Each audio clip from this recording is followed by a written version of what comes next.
installer des usines là-bas. Reportage Alain de Chalvron, Sylvain Giaume. On n'a pas lésiné en Chine pour saluer la naissance du premier avion de transport chinois, le C919, présenté au dernier salon de Zhuhai.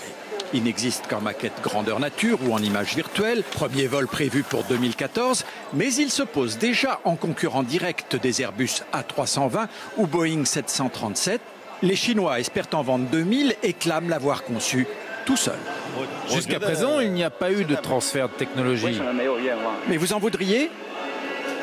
Pour en vouloir, encore faudrait-il en avoir besoin. Or, ce n'est pas le cas.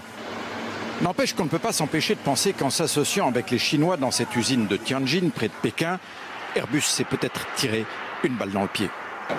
Je vais simplement vous dire, cette année, on va livrer plus d'une centaine d'avions à la Chine. Ça fait plus de 20% de la production totale d'Airbus. Ça vaut quelques sacrifices. Ce n'est pas des sacrifices, c'est une coopération internationale. On coopère aussi avec les Américains. Dans cette économie globalisée qui touche l'aéronautique comme le reste, l'apparition de ce nouvel acteur chinois dans le ciel peut être une aubaine. C'est le cas pour le fabricant de réacteurs franco-américain CFM, choisi pour équiper le C919. Il s'est engagé à installer une usine d'assemblage en Chine, d'où la question, le motoriste n'est-il pas en train de se tirer une balle dans le pied à son tour ?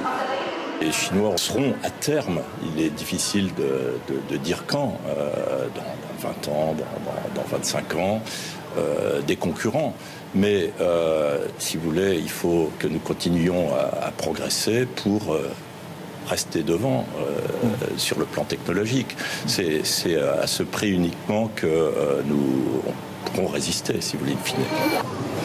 D'ici 2015-2020, un avion sur 5 vendu dans le monde le sera en Chine. Aucun professionnel du secteur ne peut rester en dehors de ce marché, fût-ce au prix de quelques sacrifices, de quelques transferts de technologie.